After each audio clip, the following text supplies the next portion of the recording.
So first of all, let's look at the socio-demographic profile.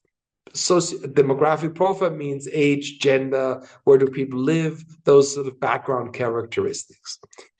So if we ask ourselves, okay, who are the voters of these parties? Well, the voters tend to be more likely male. They are more likely non-college. Doesn't mean they're uneducated. It's very important. I'm not suggesting women do not vote for them. I'm not suggesting they're uneducated. That would be completely misreading it. But they are more likely to be male, and they're more likely not to be highly educated. It doesn't mean they're uneducated, but you're probably gonna not you. They're less likely going to have PhDs and advanced degrees, but they're gonna have still good secondary degrees, for example.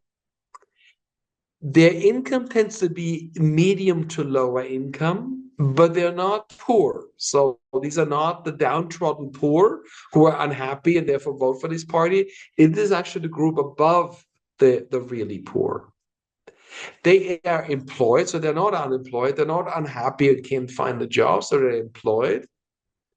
And interestingly, they are non-religious. If people are religious, they tend to vote for one of the traditional parties.